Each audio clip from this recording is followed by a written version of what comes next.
All right, what is going on? What's happening? How's everybody doing today? My name is Chuck, and welcome back to a brand new video. Today, I'm going to be going over my top 5 meta loadouts you guys should be using on Rebirth Island. But before any farther into the video, I want to go ahead and give a shout out to Noti Gang. If you guys want to be featured in a future vid, make sure y'all drop a like, subscribe, the notifications turned on, comment down below Noti Gang, and make sure you watch the video all the way through. With that being said, let's hop into these setups. Okay, so hop into this here. This is going to be an AR I absolutely love, and I think a lot of you guys out there should be using. That is indeed the M13. So the M13 is an AR that's got a very high rate of fire. It's got very low recoil. The damage profile is pretty solid. It's not like it's going to be the fastest TTK weapon out there. Otherwise, if it was, it'd probably be the most broken AR in Warzone, but it's got an incredibly good damage profile, and it's super easy to use. And of course, it's a modern warfare weapon, so absolutely everybody has this and has the ability to be able to unlock all these attachments for it, so there should be no issues there. That being said, though, I think it's an incredible AR, and let's hop into a good setup for it. So this is going to be my setup here for the M13. Let's hop into this and break this all down for you guys. First thing on this is going to be that beautiful mono suppressor. I'd always suggest for you guys to use the mono on this gun. There's no reason you guys should ever use something else like a lightweight or indeed like a tactical on any of the modern warfare weapons in general. You can use the tactical until you get the monolithic on any of those modern warfare weapons, but stay away from that lightweight because you do lose damage range. That's never a good thing on any of those guns. After that, in the barrel section, we got the Tempest Marksman barrel here for damage range, full of velocity and recoil control. This is an absolutely fantastic barrel, and I would not recommend anything else on this gun. After that, though, in the underbarrel section, we have the Commando foregrip here for recoil stabilization and aiming stability. Gotta love the Commando foregrip. It's incredibly easy to use, very early level unlock, and I mean, it just does the trick because this gun's not gonna have much recoil anyways. Just does a perfect amount of stabilization and recoil control. After that, though, in the magazine section, we got the beautiful 60-round magazine on here just because, I mean, I'm a 60-round magazine kind of guy, and I do believe that this M13 has a pretty high rate of fire, so you're going to be running out of ammunition pretty quickly. So you guys can run the 60, or if you really want to, if you want to be a little bit more agile, a little bit more mobile, you can run the 50, and it's not going to be the end of the world. It's just kind of a little personal preference here at this point. Then for our last attachment on this thing, we're going to go with the Corp Combat Hollow sight, or there's two other options in here in which I would recommend. So you can run the Corp Combat Hollow. You can run the VLK 3x optic with this exact setup. You'll be perfectly fine.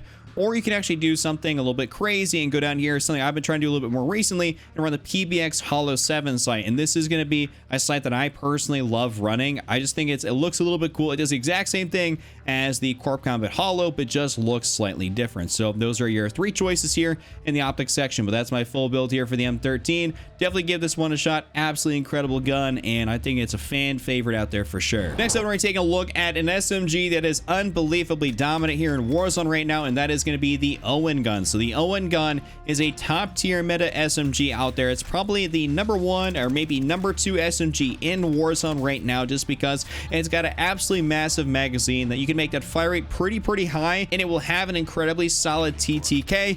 And overall, I mean, when you put that magazine together with a very good TTK, overall good mobility. The only downside is that magazine that's going to be on the right side of your gun, which will be a little bit obtrusive to your overall vision. But otherwise, this thing is so good, and I'd highly recommend you guys be leveling this thing up if you're not having it leveled up max already, just because it's so good. So let's hop into a setup for it. So this is going to be my setup here for the Owen Gun. This thing is incredible. Love this thing. So first thing on this is going to be the recoil booster. The recoil booster helps out quite dramatically for all of the Vanguard SMGs or even the ARs with increasing the TTK or lessening the TTK, basically making it so that you take people out faster. That's just kind of what I'm getting at here. The recoil booster does that a lot, so that's why we put this on pretty much every single SMG build for Vanguard weapons. Now, in the barrel section, I have the Hawkinson 142mm rapid barrel for increase in fire rate and hipfire accuracy.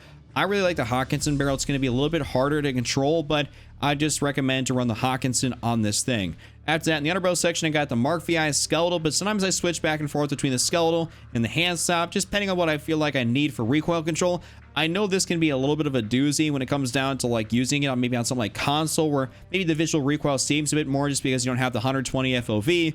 But I mean, I'd recommend, usually speaking, hand stop for a large majority of people out there, but Mark VI skeletal if you want to go a little bit crazy with it and you don't really need much recoil control, you just want to be a little bit faster. But for most people out there, probably the hand stop is the way to go.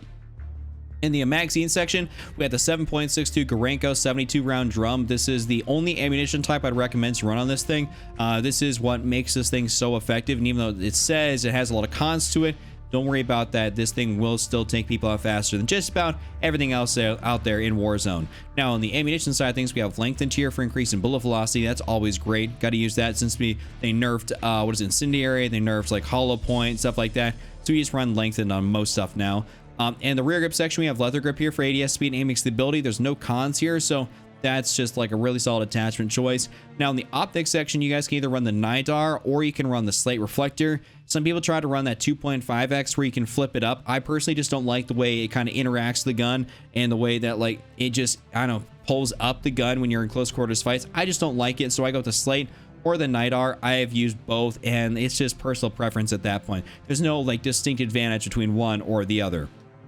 In the stock section, though, we have remove stock here. This is really great for increasing our overall mobility. Gotta love this thing. I always run the remove stock on this, just hands down. And then in our perks, we have acrobatic here for movement speed and sprinting move speed. Gotta love acrobatic.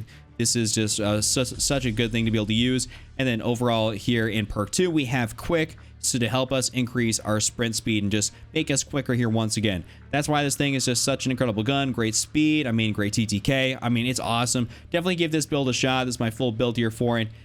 Really love using the Owen gun. It is such an OP gun. Next up, we're going to be taking a look at one of my personal go-to ARs right now, and that's going to be the C58. The C58 is just such an incredibly good AR for the reason of it's got a great, damage profile on it. The recoil is pretty manageable, even though they did nerf it a couple of times, just because it literally was a laser beam at one point, and there's a reason they had to nerf it to kind of balance everything out. A lot of those Cold War ARs tended to be laser beams way back in the day. They progressively got a little bit more recoil as everything went on, just because they were dominating Warzone, but they still technically do dominate Warzone. The C58 is no exception to that.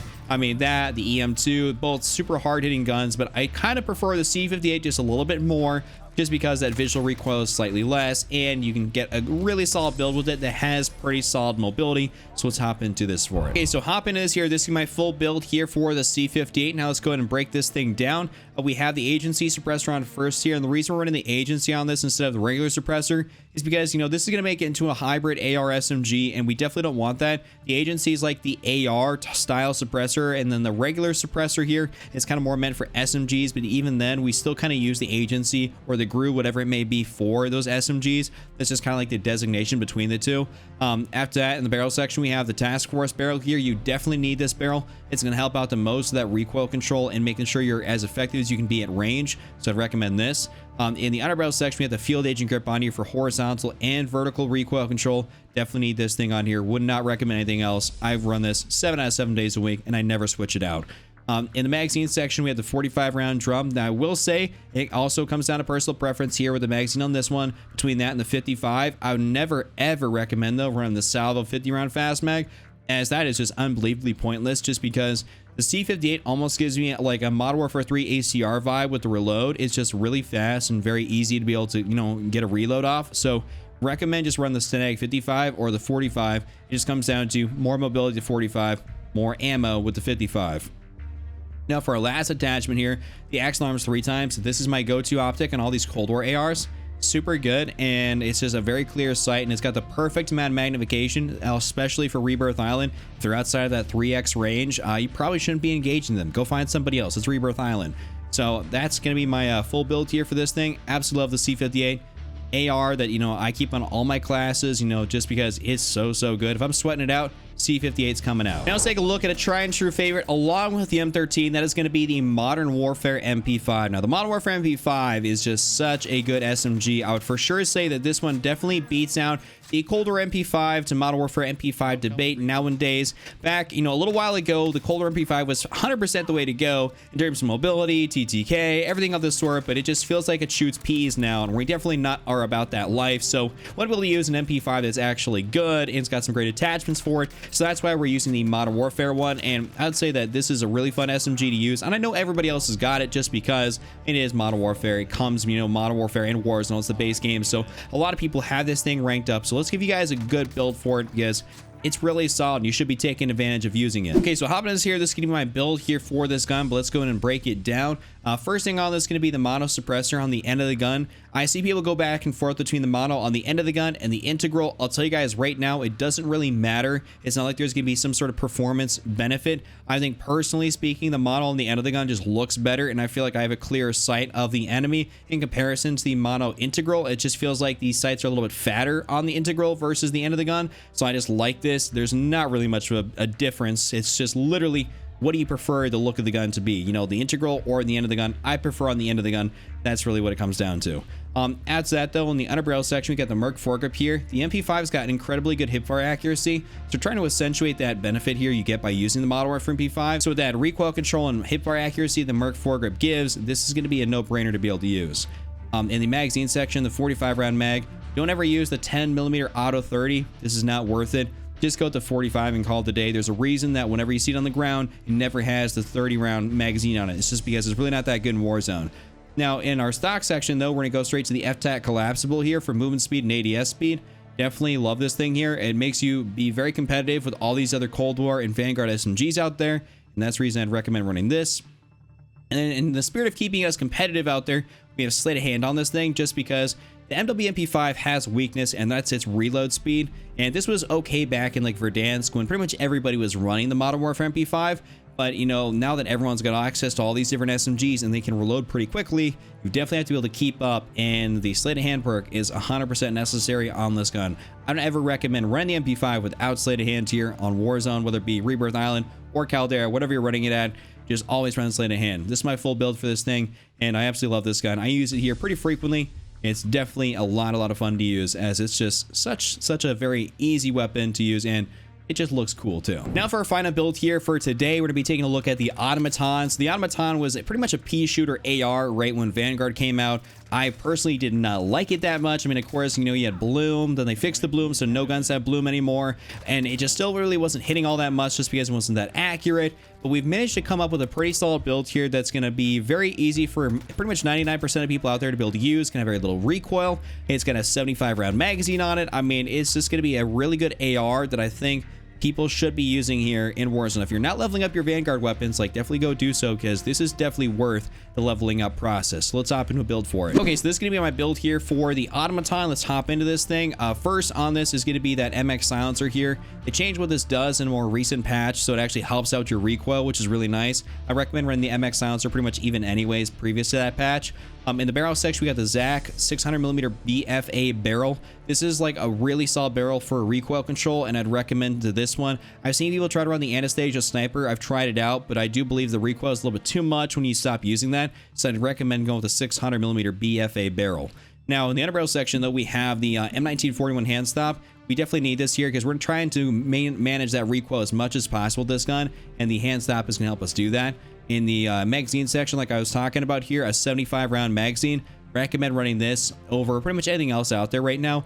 The Clouser 50 round mag, I mean, granted, it does kind of help out, but you're still going to end up losing, you know, more recoil control, and it's going to make you a lot more inaccurate at those ranges. So I'd recommend going with the 75 round, and you're going to be hitting a lot more shots and taking people out a lot easier.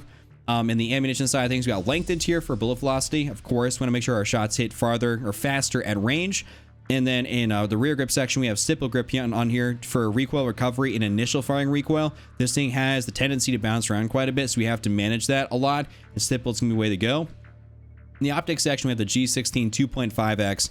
And like I was talking about the axle arms 3 times, if you're kind of outside that 2.5 to 3x range, you probably should just go find somebody else on Rebirth Island. Like, there's a lot of people that are probably going to be closer by you that are going to be within that range, and you're probably going to be outside of effective range too if you're trying to hit somebody where it's very hard to see them. So just go and use the G16 2.5x, and that'll be kind of like your range limiter of knowing, like, okay, I probably shouldn't be going for people outside this range with this gun.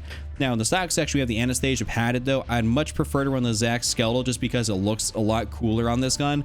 You guys can try it out, but personally, I found better success with the Anastasia padded, and so I kind of have to sacrifice the look of the gun here, which is a really cool variant, for the sake of having a better performing gun. So that's the reason I run the Anastasia padded. Now, in the perk section, we have tight grip here for accuracy and recoil during sustained fire. I definitely think this is worth it here on this gun specifically. I think it's actually kind of a necessity, to be honest, so I'd go ahead and run that. Now in perk 2 we have fully loaded though for our final perk, because we want that maximum starting ammo capacity, and it's really good if you're in mid game or even just off like rip. You know, you get your first loadout drop, you get it. It's always good to have maximum ammo on any of your ARs or any of your guns in general. It helps you survive probably a lot more than if you were to have like maybe one magazine. That's just always a bummer.